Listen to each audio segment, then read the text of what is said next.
Ladies and gentlemen, students and studentesses, thank you so much once more for joining us right here at Rayetse. Now the assignment we're dealing with today is English 2602, English 2602 assignment number 1, and it is all about writing a persuasive essay.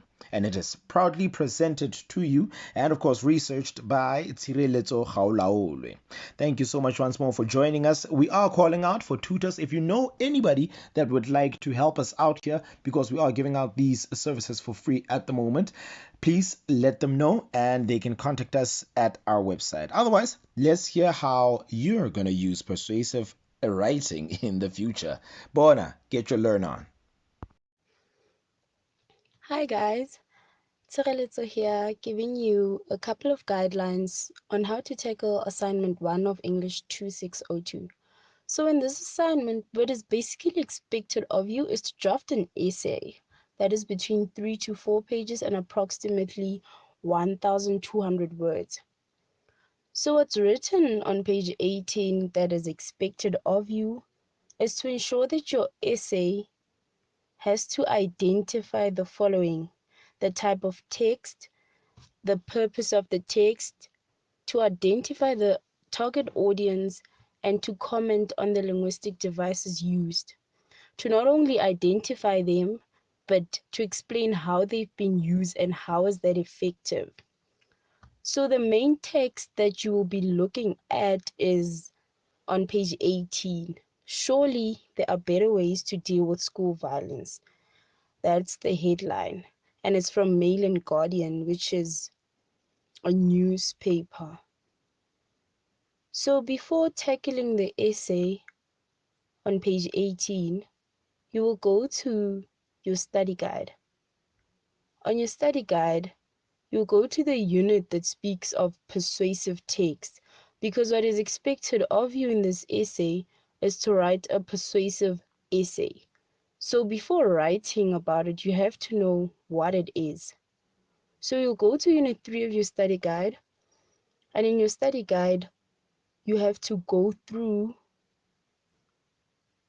the information under introduction, because one of the main outcomes of this unit is to understand the role and function of persuasive language in text and how this language affects meaning.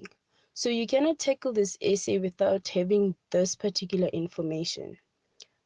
After reading the introduction, you will go to page 19 in your study guide and read what is a persuasive text. A persuasive text is a text that is aimed at persuading the audience to believe or to do something using a variety of techniques, such as humor, testimonials, symbols, and reference to celebrities in order to make the audience believe what they are seeing or reading about is real and accurate. The main purpose of persuasive text is to capture the attention of the audience, to establish a relationship with the audience, to stimulate desire for a product or service. And there are a number of persuasive texts, including television commercials, magazines, news outlets, brochures, websites, etc., etc. So you'll go through page 19 of your study guide. And in the middle there, it's written, as highlighted in the introduction to this module, our analysis of the text will address the following key questions: what, how, who, why. So these are highly important because they will probably be your introduction, the introduction of your main essay. So you have to understand what the text is talking about, how is about the purpose or function of the text, who is the author trying to influence, or who is the text intended for, why was it written, and why is the author using specific linguistic strategies. As you go down into page 20, you can read news reports.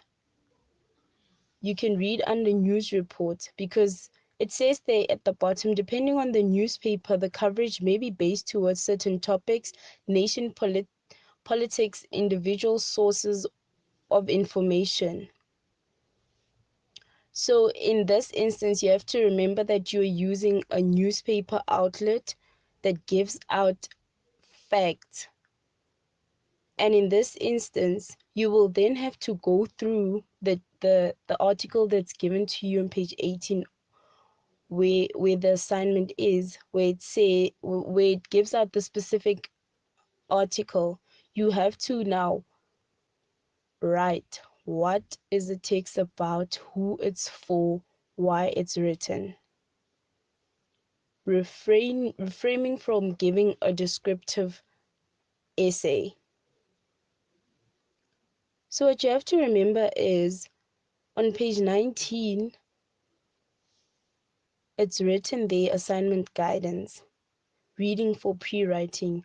You can go through this before writing your specific essay, because there they tell you that it's important for you to identify the main persuasive aim of the text in your introduction.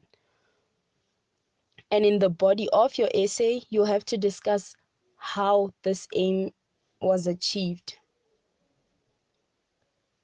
And in your conclusion, you will basically summarize everything you have in the body of your essay. And you have to remember that you can't use specific persuasive features repetitively. For instance, you can't speak about what you spoke about at the bottom and repeating everything. And in your conclusion, you have to summarize all the main points that you made in your body. It says there in page 20, you have to remember that you have to consider the appeal. It has to appeal to logic, emotions, look at the connotation of the words, and credibility. You have to remember that this is academic writing. You're writing to an academic. You cannot write something that is not logical and something that doesn't give a specific opinion, your opinion of what's written. And you have to remember that people who will be reading your essays have their own perspective, so it has to make sense.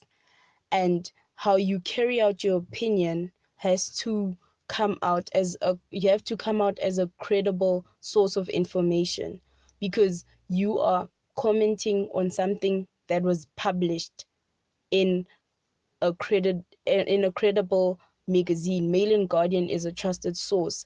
So you can't comment on something and not sound logical, or not come across as a credible source.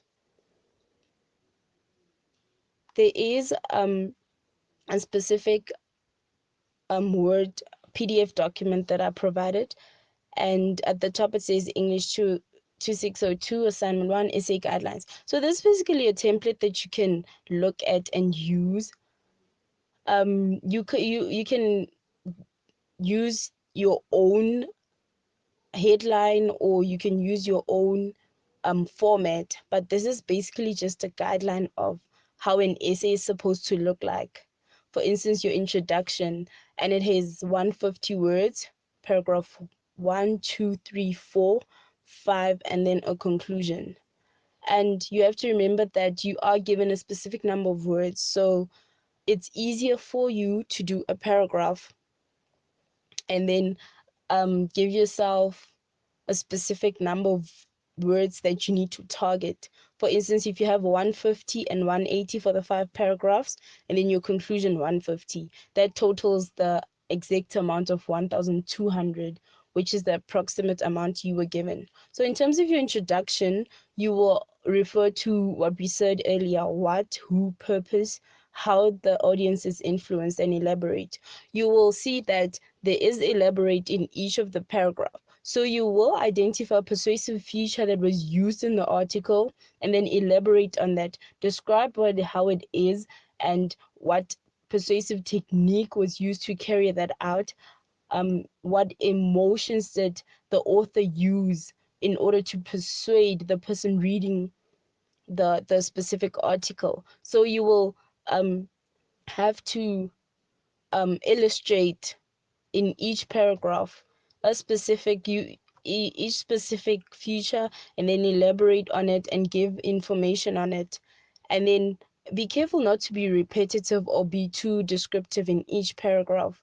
And if you ensure that you have a specific number of words targeted, then it's easier for you to reach the target of 1,200 words at the end of your essay. And at the conclusion, you'll see how I've written there, summarize your main arguments, reread the introduction and the body to ensure that the conclusion highlights your main points. So your conclusion sums up everything, as we said earlier. You have to ensure that you then bring everything together, it ties everything together, and it has to basically highlight what you said in your introduction and refer to what you said in your body.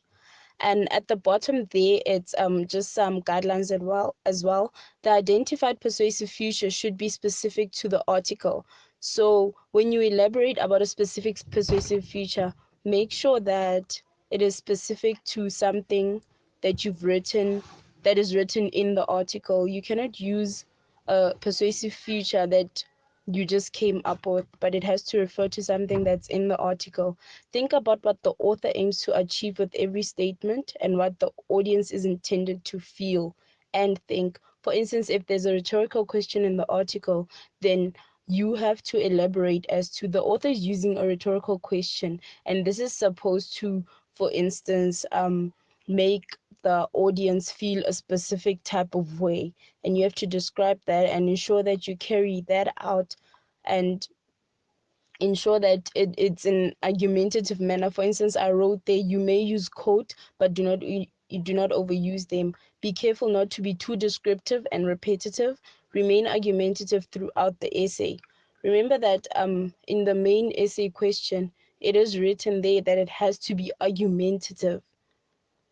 So I put up there for you guys some argumentative techniques that you can use. For instance, criticizing the opposing argument, words, phrases, and imagery and emotional responses, repetitiveness and phrases and ideas to emphasize specific points. So sometimes the author is being over the top to emphasize a particular point. um, Even the headline gets the attention of the audience and makes them feel a specific type of way. So that's how the author gets the attention of the reader. So you have to ensure that when someone is reading your essay, it sounds argumentative, but it refers to the persuasive post that is written in the article that you're writing about. You can also look at some of the examples I gave on the persuasive techniques. Short, powerful sentences, again, emotional language, rhetorical questions, and identify that within the specific article.